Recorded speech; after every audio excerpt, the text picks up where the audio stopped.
தமிழ் நேயர்களுக்கு அன்பு வணக்கம். நம் விருந்தினர் நிகழ்ச்சிக்கு உங்களை அன்புடன் வரவேற்கிறோம். இன்று நம்முடைய நிகழ்ச்சியின் சிறப்பு விருந்தினர் 40 ஆண்டு கால ஆசிரியர் பணியில் அனுபவம் மிக்கவர், பள்ளி முதல் பல்கலைக்கழகம் வரை பணியாற்றியவர், மேனாள் செனட் உறுப்பினர், மேனாள் சிண்டிகேட் உறுப்பினர், சென்னை பல்கலைக்கழக தேர்வு ஆணையர், பேச்சாளர், பாடகர், கணித பேராசிரியர், கல்லூரி முதல்வர், கல்வியாளர், வில்லிசை கலைஞர் டாக்டர் திருமகன் அவர்கள். ஐயா வணக்கம். வணக்கம்மா, ரொம்ப மகிழ்ச்சி. நிகழ்ச்சிக்கு வரவேற்கிறோம். டிடி தமிழ் தொலைக்காட்சிக்கு நான் கல்வியாளராக வந்திருக்கிறேன், இசைக்கலைஞராக வந்திருக்கிறேன். இந்த 50ஆம் ஆண்டு பொன்விழா ஆண்டிலே இப்பொழுது விருந்தினராக வந்தது எனக்கு மிகவும் மகிழ்ச்சி. உண்மையிலேயே உங்களை சந்திப்பதில் மிகவும் மகிழ்ச்சி. ரொம்ப நல்லது சார், மகிழ்ச்சி. உங்களை பற்றி நான் கேட்கும்போதும் படிக்கும்போதுமே ரொம்ப வித்தியாசமாக, ரொம்ப புதுவிதமாக இருந்தது. குறிப்பாக நான் இப்படி தொடங்கினா நல்லா இருக்கும்னு நினைக்கிறேன். திருமகன், உங்கள் பேரே ரொம்ப நுட்பமாக வித்தியாசமாக இருக்குது. அந்த பேர் காரணம் என்ன சார்? உண்மையிலேயே இது ஒரு மகிழ்ச்சியான கேள்வி எனக்கு. அதாவது என் வீட்டில் வந்து மொத்தம் எங்கள் அப்பா அம்மாவுக்கு பிறந்தது 6 பிள்ளைங்க. இந்த 6 பிள்ளைகளில் 6ஆவதாக நான் பிறந்திருக்கும்போது அவருடைய குருநாதர் யாருன்னா எங்கள் அப்பா தமிழாசிரியர். அவருக்கு குரு வந்து டாக்டர் மு வரதராசனார், கேள்விப்பட்டிருப்பீங்க. வரதராசனாருடைய பெருமை என்னன்னா, இன்றைக்கி திருக்குறளுடைய விளக்க உரை வேணும்னா அவர் தான் உலகளவில் திருக்குறளை மக்கள் மத்தியில் கொண்டு போன முதல் மனிதர். அந்த மாமனிதருக்கு அப்பா வந்து மாணவர். தன்னுடைய மாணவருக்கு 6ஆவது பிள்ளை பிறந்திருக்கணும் போது குரு வரார் வீட்டுக்கு வந்தப்போ அப்போது குழந்தையாக இருக்க நான் தொட்டில்ல, அப்போ இன்னும் எனக்கு பேர் வைக்கலை. அப்போ ஆசிரியர் கேட்குறாரு தன்னுடைய மாணவரை, உங்கள் திருமகனுக்கு என்ன பேர் வச்சிங்க?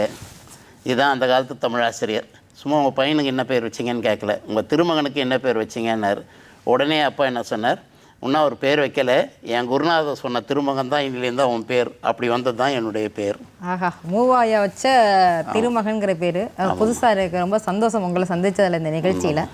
ஐயா, இப்போ நீங்கள் வந்து பார்த்தீங்கன்னா ஒரு கணித பேராசிரியர் இருந்திருக்கீங்க, கல்லூரி முதல்வராக இருந்திருக்கீங்க, அப்புறம் பார்த்தீங்கன்னா சென்னை பல்கலைக்கழக தேர்வாணராக பணியாற்றிங்க, அப்புறம் பேச்சாளர், பாடகர் அப்படின்னு ஒவ்வொன்றுமே வந்து பார்த்தீங்கன்னா இதுக்கும் அதுக்கும் ரொம்ப தூரம் அப்படிங்கிற அளவுக்கு இருக்குது. உங்களுடைய முதல்ல அந்த பள்ளி காலம் எந்த ஊர்லேருந்து தொடங்கினது, எப்படி தொடங்கினதுங்க ஐயா? இத்தனை பரிணாமங்கள் எடுக்கிறதுக்கு தொடக்கமே அதுவாக தான் இருந்திருக்கும். கண்டிப்பாக அதை பற்றி கொஞ்சம் பகிர்ந்துக்காங்க. சரியாக சொன்னீங்க, பள்ளி தான் முதல் காரணம்.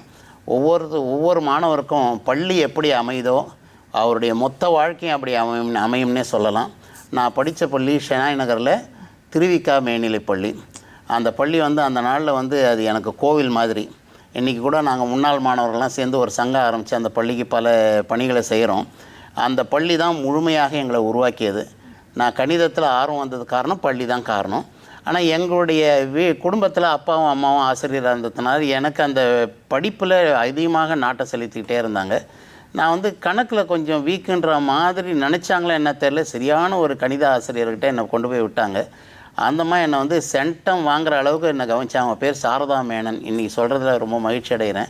ஏன்னா கணிதத்துறை இந்த அளவுக்கு வளர்த்ததுனால. அதை சாரதா மேனன் என்னை 98 வாங்க வச்சாங்க 100க்கு பள்ளி படிப்பு முடிக்கும்போது. அந்த ஆர்வத்தில் தான் அடுத்தடுத்து கணிதத்துறையாக வந்தது. அதுக்கப்புறம் பள்ளி முடிச்சுட்டு கல்லூரியும் கணிதத்துறை, உயர்கல்வி கணிதத்துறை, மேல் படிப்பு கணிதத்துறை, முழுக்க கணித ஆசிரியராக கணித பேராசிரியராக வர அளவுக்கு கணிதம் என்னை உருவாக்கியது. இப்போ பள்ளி படிக்கும் போதே நீங்கள் வந்து ஃபிக்ஸ் ஆகிட்டீங்க. ஏன்னா உங்கள் கணித ஆசிரியருடைய அந்த ஊக்கம், அதனாலேயே உங்களுக்கு கணித மேலே ஈர்ப்பு வந்து அதிக மதிப்பெல்லாம் எடுத்தனால கண்டிப்பாக உங்களுக்கு கல்லூரி படிப்பு நீங்கள் அதை தான் தேர்ந்தெடுப்பீங்கன்னு நம்புகிறேன். கண்டிப்பாக. அந்த கல்லூரி வாழ்க்கை எப்படி இருந்ததுங்க ஐயா? நீங்கள் பள்ளி படிக்கும் போதே இத்தனை பரிணாமங்கள் எடுக்கணும்னு திட்டமிட்டுட்டீங்களா, இல்லை கல்லூரி வாழ்க்கை அந்த படிப்பு உங்களை மாற்றிச்சா? அந்த அனுபவங்களை சொல்லுங்க ஐயா. கல்லூரியில் அதே மாதிரி எனக்கு கல்லூரி ஆசிரியர் எப்படி பள்ளியில் ஆசிரியர் அமைஞ்சாங்களோ கல்லூரியில் ஆசிரியர், அந்த கல்லூரி ஆசிரியரையும் சரியான ஊக்குவிப்பு. இன்றைக்கி மாணவர்களுக்கு வந்து இந்த நேரத்தில் ஒரு விஷயம் நான் சொல்கிறேங்க. கணிதத்தில் மாணவர்கள் வந்து சிறந்த நிலைக்கு வரணும்னா மாணவர்களுடைய உள்ளார்ந்த உணர்வு ஒரு பக்கம், அதை ஊக்குவிக்கக்கூடிய ஆசிரியர் இன்னொரு பக்கம். இந்த ரெண்டும் அமையலைன்னா மாணவர்கள் கணிதத்துறையில் வருவது சிரமமாயிடும். எனக்கு அந்த விதத்தில் உண்மையிலேயே நான் ரொம்ப கொடுத்து வச்சது என்னுடைய தகப்பனார் சரியான ஆசிரியர்கிட்ட விட்டது. என்னுடைய ஆசிரியருடைய ஊக்குவிப்பில் தான் அந்த பிஎஸ்சிலே பார்த்தீங்கன்னா நான் கிட்டத்தட்ட ஒரு 10 பேப்பர் எழுதுகிறோம்னா அதில் 2-3 சென்டம் வாங்கினேன். அந்த ஆர்வத்தில் மறுபடியும் மேலே கணிதத்துறையிலே வரணுன்ற ஒரு ஊக்குவிப்பு எனக்கு அதிகமாகி போச்சு. சில பேர் வந்து இந்த ஆம்பிஷன் சொல்லுவாங்க, பேஷன் சொல்லுவாங்க, இல்லை சூழ்நிலை உருவாக்கிடணும்னு சொல்லுவாங்க. எனக்கு கரெக்டாக சொல்லப்போனால் ஆம்பிஷன் பேஷன் வந்து எப்போ வருதுன்னா கல்லூரி படிப்பை முடித்த பிறகு தான் வருது. அது வரைக்கும் என்னுடைய ஊக்குவிப்பிலேயே நான் அந்த துறையில் வந்து ரொம்ப அழகாக நான் வருவதற்கு வாய்ப்பு அமைஞ்சது. ரொம்ப சந்தோஷங்க. நம்ம தொடர்ந்து இந்த கல்வி சார்ந்த இதெல்லாம் பேசுறதுக்கு முன்னாடி நீங்கள் ஒரு வில்லிசை கலைஞர் அப்படிங்கிறனால கண்டிப்பாக இப்போ நம்ம ஒரு வில்லிசை பாட்டு உங்கள்கிட்ட இருந்து கேட்கலாமா? அதாவது வில்லு பாட்டுக்கு நான் எப்படி வந்தேன்றது ஒரு விஷயம். திருமண வாழ்க்கையினால வில்லு பாட்டுக்கு வந்தேன். ஏன்னா அதுக்கு முன்னாடி எனக்கு இந்த வில்லு பாட்டுக்கும் கணிதத்துறைக்கும் உள்ள ஒத்துமையை சொல்லிவிட்டு நான் வில்லுக்குள்ளே வரேங்க. சரியாக சொல்லப்போனால் கணிதத்துறையில் இருக்கிற எல்லாருமே வந்து ரொம்ப சீரியஸாக இருப்பாங்க. ஆனால் இந்த வில்லுப்பாட்டு தான் என்னை வந்து மனிதத்துவத்தையே கொஞ்சம் மாற்றுச்சு. மகிழ்ச்சியாக இருப்பது எப்படின்னு சொன்னது வில்லுப்பாட்டு. அப்புறம் மக்களை ஒவ்வொருத்தரையும் மதிக்கிறது எப்படி. நான் வந்து ஆசிரியராக இருந்தப்போ திருமணத்துக்கு முன்னாடி ரொம்ப அதுக்கு பேரை பாராட்டவே மாட்டேன். நான் பாட்டுக்கு என் வேலை உண்டுன்னு போயிட்டே இருப்பேன். ஆனால் இந்த பாராட்டுற குணத்தை கொடுத்தது எதுனா வில்லுப்பாட்டு. என் மாமனார் கேள்விப்பட்டிருப்பீங்க, கலைமாமணி கவிஞர் சுப்பு ஆறுமுகம். அவருடைய மாப்பிள்ளையாக உள்ளே போனது மட்டும் இல்லாமல் குழுவிலையும் ஜாயின் ஆகிறேன். ஏன்னா இசை ஆர்வத்தினால அந்த குழுவில் போனப்போ முதல்ல வந்து அவருடைய தந்தனத்துவம்லேயே சொல்கிறேன் நான். ஏன்னா இந்த டிடி தமிழில் அவர் பல்லாயிரக்கணக்கான நிகழ்ச்சி பண்ணியிருக்கார். ஒரு ஆச்சரியமான செய்தி சொல்கிறேங்க. 1975 75 நம்ம டிடி தொலைக்காட்சி ஆரம்பிக்கும் போது முதல் கலை நிகழ்ச்சி அவருடைய வில்லுப்பாட்டு. இன்றைக்கி அந்த பொன்விழா ஆண்டில் நீங்கள் கேட்குற கேள்விக்கு அது சொல்கிற மாதிரி அமைஞ்சது உண்மையிலேயே மகிழ்ச்சி. அவருடைய தந்தனத்துவம்லேயே ஆரம்பிக்கிறேன் நான். தந்தனத்துவம் என்று சொல்லியே வில்லினில் பாட, ஆமாம் வில்லினில் பாட வந்தருள்வாய் கலை மகளே. தமிழுக்கு தன்னை தந்தார், இசைக்கும் தன்னையே தந்தார் கவிஞர் சுப்பு ஆறுமுகம். தலைமுறையே, ஆமாம் தலைமுறையே தந்தனத்துவம் பாடவே வந்தோம். இதில் ஒரு ஆச்சரியமான விஷயம் என்னன்னா, அறிவிங்க நீங்கள் இவ்வளோ நேரம் பேசுனதுக்கு பாட்டு வந்தோடனே ஒரு வேற பரிணாமம் தெரியுது. உண்மையிலேயே அந்த இசைக்கு அந்த ஒரு வல்லமை உண்டு. அதில் என்னென்னா, இந்த கணக்கில் நான் இருந்ததுனால இந்த தாளை கட்டி எனக்கு சுகமாக வரும். எனக்கு இசையிலேயும் ஒரு சின்ன கணக்கு உண்டு. அதனால் கணக்கும் கலையும் சேராதுன்னு சொல்லுவாங்க. கணக்கும் கலையும் மிக மிக சேரக்கூடிய ஒன்றுன்றதை நான் வாழ்க்கையில் உணர்ந்தது. ரொம்ப சந்தோஷம். நீங்கள் இவ்வளோ நேரம் கணக்குன்னு சொன்னதுனால நிறைய பேருக்கு கணக்குனாலே ஒரு பிணக்கு ஏற்படுற மாதிரி ஒரு பயம், ஒரு பதட்டம் இருக்கும். அதை கொஞ்சம் எளிதாக பார்த்துக்கணும். அப்படி ஒன்றும் மற்ற பாடங்கள் வரதப்பா கணக்கு அப்படின்னா அதுக்கு ஏதாவது கொஞ்சம் யுத்தி ஏதாவது சொல்லித்தர முடியுமா? அதாவது ஒவ்வொரு கணக்காசிரியனும் சிந்திக்க வேண்டிய, சமுதாயத்துக்கு சொல்ல வேண்டிய ஒரு விஷயம் அது. அதாவது இன்றைக்கி ஒரு ரொம்ப வருத்தக்கூடிய விஷயம் என்னென்னா, பிள்ளைகள்கிட்ட ஒரு விஷயத்தை வந்து கொண்டு போய் சேர்க்கும்போது சரியான முறையில் சேர்க்காதனால தான் கணக்கு பாடம் வந்து மாணவர்கள் மத்தியில் கொஞ்சம் பய உணர்ச்சி ஏற்படுத்திடுச்சு. இது மிக மிக வருந்தக்கூடிய ஒன்று. கணக்கு ஆசிரியர்கள் எப்படி அதை கொண்டு போகணுன்றது என்னென்னா, கணக்கே வந்து நீங்கள் கணக்கு பிணக்குன்னு சொன்னதுனால நான் இந்த விஷயத்த சொல்கிறேன். கணக்காக கொண்டு போகணும், அதே டைமில் கொஞ்சம் கலையாக கொண்டு போகணும். அதாவது வாழ்வியல் நடைமுறையில் இருக்கக்கூடிய விஷயத்தை நீங்கள் ஒப்பிட்டு கணக்கு பாடம் நடத்துனீங்கன்னா பிள்ளைகளுக்கு புரியும். நீங்கள் எடுத்தோடனே extends to infinity, extends to ஜீரோனா அவனுக்கு புரியாது. இது என்ன சார் எக்ஸ்டென்ஸ் டு இன்ஃபினிட்டின்னுவான். அப்போ அது என்ன சொல்ல வருதுன்றதை நீங்கள் வாழ்வியல் முறையோடு சொல்லணும். ஒரு அன்றாட வாழ்க்கையில் அவன் சந்திக்கக்கூடிய ஒரு விஷயத்தை ஒப்பிட்டு சொல்லும்போது கண்டிப்பாக புரியும். ஏன் கணக்குன்னாங்க, தொல்காப்பியத்தை சொல்லும் போதும் ஏதாவது வாழ்வியலை சொல்லணும், சங்க இலக்கியம் நடத்தும் போதும் வாழ்வியலை சொல்லணும். எந்த துறையிலையுமே நாம் அன்றாட வாழ்க்கையில் சந்திக்கக்கூடிய ஒரு விஷயத்தை சேர்த்து சொல்லும்போது மாணவர்களுக்கு புரியும். எனக்கு அமைஞ்ச ஆசிரியர்கள் அமைஞ்சாங்க. அதை வழி வழியாக நான் தொடர்ந்ததுனால என்னுடைய மாணவர்களுக்கும் அது கண்டிப்பாக நான் சொல்லி தருவேன். மகிழ்ச்சிங்க. இப்போ நீங்கள் இவ்வளோ சொல்லிட்டீங்க, ஆசிரியர் ரொம்ப கரெக்டாக அமையணும், குறிப்பாக கலையாக பார்த்தோம்னா அது எளிமையாக இருக்கும் அப்படின்னு சொல்லிட்டு, நீங்கள் ஒரு கணிதம், அதுக்கப்புறம் வந்து வில்லிசை, பேச்சாளர், முதல்வர், பேராசிரியர், அப்படி பல பரிணாமங்கள் எடுத்திருக்கீங்க. கண்டிப்பாக இவ்வளோ எடுக்கணும் அப்படின்னாவே நீங்கள் சொல்லிட்டீங்க. உங்கள் அப்பா வந்து மூவாவை அவர்களுடைய மாணவர் அப்படிங்கும் போது அதுவே கூடுதல் சிறப்பு தான் நமக்கு. இருந்தாலும் நீங்கள் எந்த ஊருங்கய்யா, உங்கள் குடும்பத்தை பற்றி சொல்லுங்கள். அம்மா அப்பா அவங்களாம் எப்படி, உங்கள் குடும்ப பின்னணி எப்படி? எல்லாருமே இந்த மாதிரி பல்துறை வித்தகர்களாக விளங்கினவங்களா? அதாவது அப்பா ஒரு ஊர், அம்மா ஒரு ஊர், அவங்க தமிழ் அவங்கள இணைச்சி அவங்க தமிழ் சார்ந்த வாழ்க்கையை வாழும்போது எங்கள் குடும்பத்தில் 6 பேருங்க. நாங்கள் வந்து அந்த 6 பேருமே ஆச்சரியமான குடும்பம். என்னென்னா 6 பேருமே ஆசிரியர் துறை. அப்பா தமிழ் பேராசிரியர், அம்மா தமிழாசிரியர், எங்கள் அத்தனை பேருமே வந்து ஒவ்வொரு துறையில் ஆசிரியர். 6வதாக நான் வந்தது கணிதத்துறை. இப்படி ஒரு ஆசிரியர் குடும்பம்னா உண்மையான ஆசிரியர் குடும்பம்னு எங்களை சொல்லிக்கலாம் நாங்கள். அதில் ஒவ்வொருத்தருடைய சிறப்பும் ஒவ்வொரு விதமாக அமைஞ்சதுங்க. அது எனக்கு வந்து இந்த கலையோட வந்து கணிதத்தோட கலை அமைஞ்சது எனக்கு ஒரு சிறப்பு. ஏன்னா வெறுமனே ஆசிரியர் துறை மட்டும் இல்லாமல் நான் கலைத்துறைக்கும் உள்ளே வந்தேன். இப்போ இந்த கணிதத்துறையில் பார்த்தீங்கன்னா நான் வந்து ஒரு இன்டர்நேஷ்னல் கான்ஃபரன்ஸ், நேஷ்னல் கான்ஃபரன்ஸ்லாம் அட்டன் பண்ணது பார்த்தீங்கன்னா அதிகபட்சம் வெளிநாடுன்றது நான் கான்ஃபரன்ஸ் ஒரு முறை தான் போயிருப்பேன். இந்த நேஷ்னல் கான்ஃபரன்ஸு ஒரு 2-3 ஸ்டேட்டு போயிருப்பேன். ஆனால் வில்லுப்பாட்டில் கிட்டத்தட்ட ஒரு 18 ஸ்டேட்டு போனேன், கிட்டத்தட்ட ஒரு 12 நாடுகளுக்கு போனேன். இது கலை கொடுத்தது. கணக்கு வந்து நம்மளுடைய மாணவர்களை உருவாக்குவது, கலை வந்து இந்த சமுதாயத்தையே உருவாக்குது. இந்த விஷயத்தில் வந்து கணக்கும் கலையும் கணிதமும் கலையும் எனக்கு இரு கண்கள் மாதிரி அமைஞ்சு. இப்படி உங்களை பல நாடுகள் பல மொழிகள் பேசக்கூடிய இடத்துல உங்களை கொண்டு போய் ஒரு கலைஞராக சேர்த்த அந்த வில்லுப்பாட்டில் இன்னொரு பாட்டு நமக்காக தமிழ் மொழி குறித்து நீங்கள் கண்டிப்பாக பாடியிருப்பீங்க. கண்டிப்பாக தமிழ்நாட்டில் பாடுறது கூட ஓரளவுக்கு மக்களால் புரிஞ்சுக்க முடியும். ஆனால் அரிதான கலைஞர்கள் தான் அதை கற்றுக்குறாங்க. இப்போ வேறு மொழிகள் பேசக்கூடிய பல நாடுகள் பயணிக்கும் போது பல்வேறு மொழிகள் பேசக்கூடிய நபர்களை சந்திக்கக்கூடும். அப்போ நீங்கள் கண்டிப்பாக தமிழ் மொழியின் சிறப்பை சொல்கிறதுக்காக ஒரு பாட்டு பாடுவீங்க இல்லையா? அதில் ஒரு பாட்டு இப்போ நம்ம பாடலாமா? அது ஒரு அருமையான பாட்டு. எங்களுடைய மாமனார் கலைமாமணி கவிஞர் சுப்பு ஆர்மம் எழுதிய பாட்டு. அவர் பத்மஸ்ரீ வரைக்கும் அந்த கலையை கொண்டு போனார். அவர் எழுதின பாட்டு என்னன்னா, தமிழ் போல எல்லாரும் வாழ வேணும், இந்த தத்துவத்தை நல்லா புரிஞ்சிக்க வேணும். தமிழ் போல எல்லாரும் வாழ வேணும், இந்த தத்துவத்தை நல்லா புரிஞ்சிக்க வேணும். அமுதான தமிழிலே உயிரெழுத்து மெய்யெழுத்து 3 புள்ளியாகும் ஆயுத எழுத்து. அமுதான தமிழிலே உயிரெழுத்து மெய்யெழுத்து 3 புள்ளியாகும் ஆயுத எழுத்து. வல்லினம் மெல்லினம் இடையினம் எல்லாமே எழுதும்போது ஒன்றாக சேர்ந்து வருகிறது பழகு. தமிழ் போல எல்லாரும் வாழ வேணும், இந்த தத்துவத்தை நல்லா புரிஞ்சிக்க வேணும். அருமை சார், அருமை சார். கேட்கும்போது உங்கள் குரல்லே அந்த தமிழ் அந்த இனிமை வந்து தெரியுது. கண்டிப்பாக. இப்போ நீங்கள் இந்த பிற மொழிகள் இருக்கக்கூடத்தில் இந்த வில்லுப்பாட்டெலாம் பாடும்போது உங்கள்கிட்ட வந்து மொழி தெரியலை, ஆனால் உங்களுடைய முக பாவனை, அந்த குழு அடிக்கிற அந்த இசை, இதனால நாங்கள் வந்து மேய்ச்சி இழுத்துட்டோம், அந்த மாதிரி யாராவது சொல்லியிருக்காங்களா உங்கள்கிட்ட? அந்த அனுபவத்தை கொஞ்சம் சொல்லுங்கள். கண்டிப்பாக. அதாவது இந்த கலையில் மக்களை ஈர்க்காமல் இருக்கவே முடியாது. அது ஒரு அற்புதமான கலை. அந்த கலையை வந்து மொழி புரியாதவங்க கூட அந்த இசை ஆர்வத்தில் கண்டிப்பாக வருவாங்க. இந்த கலை என்ன சொல்லுது, இந்த வில்லுப்பாட்டு என்ன சொல்லுதுன்னு ஒரு அற்புதமான பாட்டு எழுதினார் மாமா. ஏன்னா இந்த டிடி தமிழில் அவர் அவ்வளவு பணி செய்திருக்கிறாரு.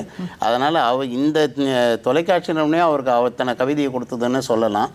அவர் எழுதுனது என்னென்னா, அந்த வில்லிசையில் ஒவ்வொரு கருவியும் என்னென்ன சொல்லுது, ஒவ்வொரு சொல்லும் என்னென்ன சொல்லுது, இந்த மாதிரிலாம் அவர் பாட்டு எழுதியிருக்காரு. அந்த குடம் என்ன நாதத்தை கொடுக்குது, அந்த பாலை என்ன நாதத்தை கொடுக்குது, அந்த வீசுகோல் என்ன நாதத்தை கொடுக்குது, இந்த மாதிரி அதுக்குன்னே ஒரு பாட்டு எழுதின விஷயத்தை. அது காரணம் என்னன்னா, மக்கள் எப்படி அதை ரசிக்கிறாங்க, மக்கள் எப்படி அதை தங்கிட்ட வந்து அதை சொல்கிறாங்கன்றதை வச்சு தான் அப்படி ஒரு பாட்டை அவர் எழுதினார். அந்தளவுக்கு வில்லுப்பாட்டில் வந்து எல்லா மக்களையும் ரசிக்கக்கூடிய ஒரு நாதம் இருக்குன்றது உங்கள் கேள்வியில் அது உண்மையான விஷயம். அது ரொம்ப மகிழ்ச்சி சார். எனக்கு என்ன சந்தேகம் அப்படின்னா, பள்ளியில் ஆசிரியர்களுடைய ஊக்கத்தால் கணிதத்துக்கு தேர்ந்தெடுக்கப்பட்டு அப்புறம் தமிழ் மீது ஆர்வமாக பேச்சாளர்லாம் பரிணாமங்கள் எடுத்த போது பாட்டு நிறைய பேர் கற்றுக்குறாங்க, அது இல்லைன்னு சொல்ல. ஆனால் வில்லு பாட்டுங்கிறது ரொம்ப அரிது, பாரம்பரியமாக கற்றுக்கிறவங்க வருவாங்க. நீங்கள் இப்படி கல்வி சார்ந்து ஒரு கல்வியாளராக ஒரு தேர்வு ஆணையராக அப்படி இருந்துக்கிட்டு இருக்கும்போது வில்லு பாட்டு தேர்ந்தெடுப்பதற்கான காரணம் என்ன சார்? திருமண வாழ்க்கை தான் காரணம். அதாவது என்னென்னா, எனக்கு இசை ஆர்வம் உண்டு. எங்கள் அம்மா கிட்ட நான் கேட்டேன், அம்மா எனக்கு ஒரு இசை ஆசிரியர் வேணும், ஏன்னா எனக்கு ஆர்வம் இருக்குது அப்படின்னு சொன்னோடனே அவங்க பள்ளியில் ஒரு இசை ஆசிரியையை எங்கள் அம்மா அறிமுகப்படுத்தினாங்க. அது ஒரு அரசு பள்ளி. அந்த அரசு பள்ளி இசை ஆசிரியர்கிட்ட நான் போய் படிக்கிறேங்க. அவங்கக்கிட்ட படிக்கும்போது என்னென்னா, அப்போ நான் மேத்தமேட்டிக்ஸில் பிஎஸ்சி மேக்ஸு. அப்போ என் பிள்ளைங்க மேக்ஸில் வீக்குன்னாங்க. அவங்க 2 பசங்களுக்கு நான் மேக்ஸ் டியூஷன் எடுத்தேன். எனக்கு அவங்கக்கிட்ட இசைக்கு டியூஷன் எடுத்துக்கிட்டேன். ஸோ இந்த மாதிரி அவங்ககிட்ட படிக்கும்போது அவங்கக்கிட்ட இருந்து தான் அந்த இசை ஆர்வம் வந்தது. இந்த இசை ஆர்வத்துக்கு ஏற்ற மாதிரி இந்த திருமண வாழ்க்கை எப்படி அமைஞ்சதுன்னா, ஒரு முறை வந்து கரெக்டாக எங்கள் வீட்டில் 5 கல்யாணம் முடிஞ்ச உடனே 6வது நான் இருக்கேன் திருமணத்துக்காக. அப்போது அண்ணா நகரில் ஒரு ஐயப்பன் கோயில் இருக்குங்க. அதில் எங்கள் மாமா வில்லுப்பாட்டு பாட வந்தார், மகளோடு வந்தார். அதில் எங்கள் அம்மாவும் நானும் ரசிகராக போய் உட்கார்ந்த உடனே அப்போ அந்த கோயிலில் இருக்கிற குருக்கள் சொல்கிறாரு, இந்த குழு வந்து ஒவ்வொரு ஆண்டும் வராங்க, அடுத்த முறை வந்து அவங்க வரும்போது ஒரு முன்னேற்றத்தோட ஒரு ப்ரொமோஷனோடு வரணும். அவங்க மகள் பாரதி செல்வி பாரதியாக இருக்கவங்க அடுத்த ஆண்டு வரும்போது திருமதி பாரதியாக வரணும், நான் மணிகண்டன் கிட்ட கோரிக்கை வைக்கிறேன்னு அவர் சொல்கிறார். உடனே மாமா என்ன சொன்னாருங்க அந்த கூட்டத்தில், எப்போ மணிகண்டனுக்கு ஒரு கோரிக்கை வச்சாரோ நான் ஒரு கோரிக்கை வைக்கிறேன், இசையை ஆதரிக்கக்கூடிய எந்த மனிதர் வந்தாலும் நான் பொண்ணை கொடுக்க தயார் அப்படின்னாரு. ஏன்னா அவங்க திருநெல்வேலியில் என்னன்னாங்க, திருமணத்துக்கு அப்புறம் பொண்ணை பாட விட மாட்டாங்க. ஸோ அவங்களுக்கு என்ன, திருமணத்துக்கு அப்புறம் பொண்ணு பாடணும், பொண்ணுக்கும் அதே ஆர்வம் இருக்குது, தகப்பனாருக்கும் அதே ஆர்வம் இருக்குது. இதை அறிவிச்சிட்டார் அவர். அப்போ நான் அம்மா கிட்ட கேட்டேன், என்னம்மா இப்படி சொல்கிறாங்களே, நீங்கள் கேட்டால் என்னான்னு. உடனே எங்கள் அம்மா போய் அறிமுகப்படுத்திக்கிட்டாங்க, கேட்டாங்க. ஒரே மாதத்துல எல்லா பொருத்தமும் அமைஞ்சுது. ஒரே மாதத்தில் அந்த திருமண வாழ்க்கை வந்தது. அந்த திருமண வாழ்க்கைக்கு அப்புறம்தான் வில்லுப்பாட்டு வித்தகராக இருக்கக்கூடிய மாமா கிட்ட ஏன் நம்ம வில்லுப்பாட்டை கற்றுக்கூடாதுன்னு உள்ளே போகிறாங்க. அப்போ அவங்க பாட சொல்லி கொடுத்துட்டாங்க, கடம் வாசி கற்றுக் கொடுத்துட்டாங்க. அப்புறம் அவருடைய குழுவிலேயே 25 ஆண்டுக்கு அந்த குழுவில் பாடகராக இருந்தேன். அது என்னென்னா, அந்த கல்லூரியும் கலையும் பிரச்சனை இல்லாத கொண்டு போன ஒரு கஷ்டம் தான் என்னுடைய கஷ்டமே தவிர, என்னை மகிழ்ச்சியாக வச்சுக்கிறது அந்த கலை ஒரு மூல காரணம்.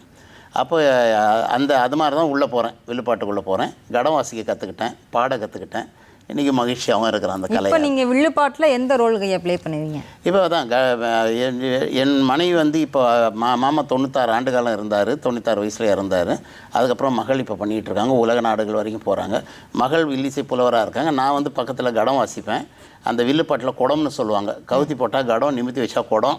அந்த குடத்தை வந்து பாலையில் வச்சு வாசித்து பக்கத்தில் நட வாசிக்கணும்.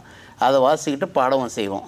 ஸோ பாட்டம் இருக்கும், நடையும் இருக்கும், அதே டைமில் கருத்தும் இருக்கும், மகிழ்ச்சியும் இருக்கும். இப்போ ஒரு பாட்டு, அந்த மகிழ்ச்சியோட ஒரு மகிழ்ச்சியான பாட்டு பாடலாம். கண்டிப்பாக. ஏதாவது ஒரு குறிப்பிட்ட ஒரு விஷயம், இப்போ அதாவது விழிப்புணர்வுன்னு எடுத்துங்களேன். அந்த விழிப்புணர்வில் எடுத்துட்டிங்கன்னா, அது கிராமமாக விழிப்புணர்வுக்கு போனாங்க. அந்த விழிப்புணர்வில் ஒரு பாட்டு சொல்கிறேங்க. கைக்குத்தல் அரிசியிலே ஆமடி தங்கம் கண் கண்ட பலன் இருக்கு, கடலை தின்னு உடலை தேத்து, கடல்னா வேர்க்கடலை, கடலை தின்னு உடலை தேத்து, காந்திஜியின் உடலை பார்த்து அவிச்ச நீரை கொட்டாதே, என் அறிவுரைய தட்டாதே, ஆமடி தங்கம் ஆமா சொல்லு, ஆமடி தங்கம் ஆமா சொல்லு. மிக அருமை சார். இந்த மாதிரி விழிப்புணர்வுக்கு நிறைய பாட்டு பாடியிருக்கோம். நிறைய விழிப்புணர்வு தான் நீங்கள் கிராமப்புறங்களில் விழிப்புணர்வு, அது பக்தி நிகழ்ச்சியும் நிறைய இருக்கும். அதே டைமில் தமிழ் உணர்வோட நிகழ்ச்சியும் நிறைய இருக்கும். உலக நாடுகள்லாம் போகும்போது கொஞ்சம் தமிழ் சார்ந்த நிகழ்ச்சிகளுக்கு நிறைய போயிருக்காங்க. இப்போ இவ்வளோ அழகழகாக வந்து வில்லுப்பாட்டால் மக்கள் மனசை இடம் பிடிச்ச மாதிரி மாணவர்கள் மத்தியில், கல்லூரி மத்தியில், பள்ளி மத்தியிலே நீங்கள் நல்ல பேர் போன ஒரு ஆள் தான். ஏன்னா நீங்கள் சென்னை பல்கலைக்கழகத்தில் தேர்வாணையாளராக பணியாற்றிருக்கீங்க. எத்தனை ஆண்டுகள் பணியாற்றினீங்க சார்? அந்த அனுபவத்தை பற்றி கொஞ்சம் சொல்லுங்களேன். அதாவது அந்த தேர்வாணையர் பதவிக்கு நான் வந்தது வந்து உண்மையிலேயே கடவுள் அனுகிரகம்னு சொல்லணும். நான் வந்து ஒரு கல்லூரி முதல்வராக இருக்கிறேன் வட சென்னையில். அந்த கல்லூரி முதல்வராக இருந்தப்போ அந்த சென்னை பல்கலைக்கழகம் எப்படி நம்ம டிடி தமிழ் தொலைக்காட்சி வந்து மற்ற தொலைக்காட்சிகள்லாம் தாய் தொலைக்காட்சின்னு சொல்லலாம். இதை பார்த்து தான் மற்ற எல்லா தொலைக்காட்சியும் உருவாச்சு. அந்த மாதிரி சென்னை பல்கலைக்கழகம் ஒரு தாய் பல்கலைக்கழகம். நம்முடைய தமிழக பல்கலைக்கழகம், அனைத்து பல்கலைக்கழகத்துக்கும் சென்னை பல்கலைக்கழகம் ஒரு தாய் பல்கலைக்கழகம். அந்த பல்கலைக்கழகத்தில் சிண்டிகேட்டுக்கு ஒரு எலெக்ஷன் வருது. அந்த சிண்டிகேட் எலெக்ஷனுக்காக நான் வந்து முதல்வர்கள் மத்தியில் ஒரு முதல்வர் எலெக்ட் ஆகி வரலாங்க செனட்டில் இருந்து. அப்போ அந்த எலெக்ஷனில் நின்னப்போ நான் முதல்வர்கள் மத்தியில் கொஞ்சம் எல்லாருக்கும் இந்த கலையால் ஒரு அறிமுகம் இருந்ததுனால, அதே டைமில் கணிதத்தில் அத்தனை கல்லூரிக்கும் நான் வந்து செமினார் கான்ஃபரன்ஸ்லாம் போனதுனால எனக்கு ஓட்டு போட்டு என்னை தேர்ந்தெடுத்துட்டாங்க. சிண்டிகேட்டுக்குள்ளே போகிறேன். சிண்டிகேட்டுக்குள்ளே போனப்போ அப்போ அந்த சட்ட புத்தகம் இருக்குது, அந்த பல்கலைக்கழகத்துக்கு ஒரு சட்ட புத்தகம் இருக்குது, ஸ்டாச்சூட் புக்கு. அந்த புக்கை முழுமையாக படிக்கிறேன் ஒரு சிண்டிகேட் மெம்பராக. அதை படிக்கும்போது தான் தெரியுது, எந்த மனிதராக இருந்தாலும் திறமை இருந்தால் அந்த யூஜிசி நார்ம்ஸ் பிரகாரம் அவர் பொருத்தமாக இருந்தால் அவர் தேர்வாணையர் ஆகலாம் அப்படின்னு ஒரு நிலைமை இருக்குது. அப்போது இதை பார்த்த உடனே நான் அந்த நேரத்தில் தேர்வாணையர் இது வருதுங்க, வேக்கன்சி வருது, அப்ளை பண்ணுறேன். அப்ளை பண்ணோடனே அந்த நேரத்தில் அமைஞ்ச சூழல், அந்த தேர்வுக்கு நான் பொருத்தமாக இருப்பேன்னு அவங்க நினச்சது, என்னுடைய முழு ஈடுபாடு எல்லாம் சேர்ந்து அந்த துறை அமைஞ்சது. அந்த துறையில் நான் பெருமையாக சொல்லக்கூடிய ஒரே விஷயம் என்னென்னா, என்னுடைய அந்த தேர்வாணையர் பதவி காலம் 3 ஆண்டு காலம், அது டென்யூர் போஸ்ட்டு. அந்த 3 ஆண்டு காலத்தில் இந்த தமிழகத்தில் 3300 மாணவர்கள் பிஹெச்டி, எந்த ஒரு பெண்டிங்கும் இல்லாமல். அதுதான் இன்னைய வரைக்கும் எனக்கு கல்வித்துறையில் இருக்கிற பேர் வந்து அந்த தேர்வாணையரில் நான் செய்த பேர். 3300 பிஹெச்டி என்னுடைய பீரியடில் மாணவர்களுக்கு அமைஞ்சுது. கிட்டத்தட்ட 5 லட்சம் மாணவர்களுக்கு தேர்வாணையரை அவங்களுடைய சர்டிஃபிகேட்டில் சைன் போடக்கூடிய வாய்ப்பு கிடைச்சிது. இதான் நான் அதில் பார்த்தது. மிக சிறப்புங்க, மிக சிறப்பு. இப்போ நீங்கள் எப்படி சென்னை பல்கலைக்கழக தேர்வாணையராக பணியாற்றுனீங்களோ அதே மாதிரி நீங்கள் செனட் உறுப்பினர், சிண்டிகேட் உறுப்பினராக வந்திருக்கீங்க மேனாள். அந்த பதவிகள், அதில் இருந்த அனுபவங்கள், அதில் ரொம்ப மறக்க முடியாத ஒரு தருணங்கள் அப்படின்னா அது என்ன? அதை பற்றி கொஞ்சம் பகிர்ந்துக்கோங்க. கண்டிப்பாக. அந்த சிண்டிகேட்டுன்றது என்னன்னாங்க, இந்த ஒவ்வொரு செயல்பாடும், பல்கலைக்கழகத்தினுடைய ஒவ்வொரு செயல்பாடும் சிண்டிகேட்டில் அது கலந்து ஆலோசித்து, ஏன்னா அதில் வந்து அரசாங்கத்தினுடைய பிரதிநிதி இருப்பார், யூஜிசி பிரதிநிதி இருப்பார், அனைத்து பல்கலைக்கழக பிரதிநிதிகள் இருப்பாங்க, ஆளுநர் பிரதிநிதி இருப்பார். இவங்கெல்லாம் சேர்ந்து கலந்து பேசி ஒரு முடிவை எடுத்து அது வந்து சட்டமாக எப்படி நம்ம சட்டசபையில் நடக்குதோ அந்த மாதிரி சிண்டிகேட்டில் நடக்குங்க. இதில் ஒரு பல்கலைக்கழகம் எப்படி நடத்தணும், இந்த மாணவர்களுக்கு நல்ல நல்ல விஷயங்களை எப்படி கொண்டு போகணும், அவருடைய அன்றாட வாழ்வியலில் இன்றைக்கி இருக்கக்கூடிய ட்ரெண்டுக்கு ஏற்ற மாதிரி எந்தெந்த படிப்புக்கு அவங்களுக்கு உதவியாக இருக்கும். ஏன்னா இப்போ பார்த்தீங்கன்னா ஒரு காலத்தில் கம்ப்யூட்டர் சயின்ஸ் உள்ளே வரும்போது அந்த ஃபோர்ட்ரான், கோபால் அந்த லாங்குவேஜெல்லாம் இன்றைக்கி எங்கே இருக்குன்னே தெரியாது.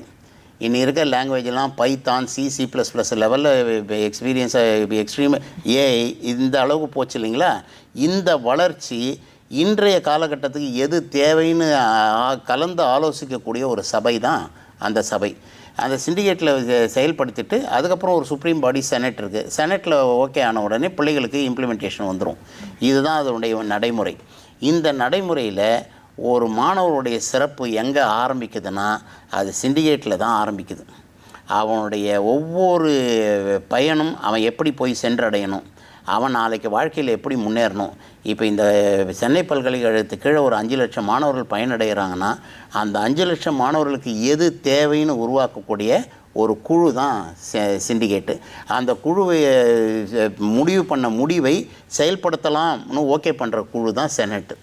ஸோ இந்த அத்தனை குழுலையும் நான் இருந்து பணியாற்றியது உண்மையிலேயே கல்வித்துறைக்கு அது ஒரு மிகப்பெரிய வாய்ப்பாக எனக்கு அமைஞ்சது.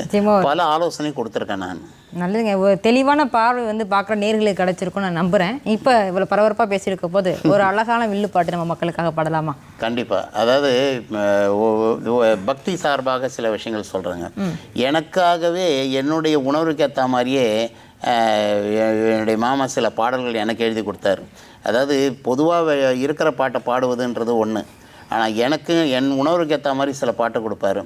இந்த ஒரு பாரம்பரிய ஒரு வில்லுப்பாட்டு ராகம் ஒன்று இருக்குங்க. அந்த ராகத்தில் என் மாமனார் எழுதிய பாட்டு ஆசிரியர்ன்றதுனால ஒரு திடீர்னு வல்லக்கோட்டையில் ஒரு நிகழ்ச்சி வந்தது. வல்லக்கோட்டைன்னு ஒரு முருகர் கோயில் இருக்குங்க. அந்த முருகர் கோயிலில் அப்போ நான் சொன்னாங்க, குழந்தைகள் அதிகமாக வராங்க இந்த நிகழ்ச்சிக்கு, அவங்களுக்காக ஒரு பாட்டு சொல்லுங்கன்னு. அப்போ அவர் எழுதிய பாட்டு என்னென்னா, பள்ளிக்கூடம் பயிலும் நல்ல பிள்ளைகளே நீங்கள், வல்லக்கோட்டை வாங்க படிக்க வரங்கொரு பாருங்க, மாதா பிதா வணக்கம் முருகனுக்கு பிடிக்கும். அவர் என்னன்னாங்க, அந்த கொள்கையை எப்படியாவது பாட்டில் சொல்லிடுவார். வெறுமனே பக்தின்னு மட்டும் இல்லாமல் எது வாழ்க்கைக்கு தேவைன்றதை சொல்லக்கூடியது தான் மாமா சுப்புவாரமுத்துடைய. திரும்ப திரும்ப அதை பாடுங்க, ஏன்னா அதை கேட்கும் போதே ஒரு பள்ளிக்கூடம் பயிலும் நல்ல பிள்ளைகளே நீங்கள், வல்லக்கோட்டை வாங்க படிக்க வடங்கொடு பாருங்க, மாதா பிதா வணக்கம் முருகனுக்கு பிடிக்கும், தீது வந்திடாது துணை தெய்வம் இருக்கும்போது, வகுப்பினிலே நீங்கள் மதிப்பெண் வாங்கினால் போதாது, வல்லக்கோட்டை முருகனிடம் வாங்க வேணும் மார்க்கு. அதாவது என்னென்னா, உன்னுடைய ஒழுக்கம் உன்னுடைய சீராங்க இருக்கணும்.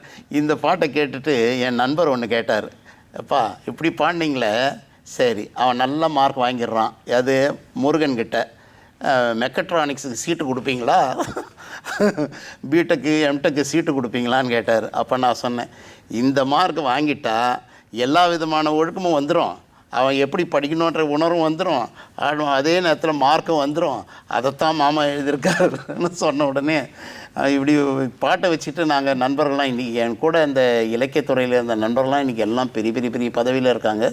ஆச்சரியமான விஷயம் என்னென்னா, என்னுடைய மாணவர்கள் உலகளவில் இருக்காங்க. எந்த நாட்டுக்கு போனாலும் சார் நான் உங்கள் ஸ்டூடெண்ட்ஸ் சார் அப்படின்னு ஒருத்தன் வருவான். அதை பார்க்கும்போது ஒரு மிகப்பெரிய மகிழ்ச்சி எனக்கு.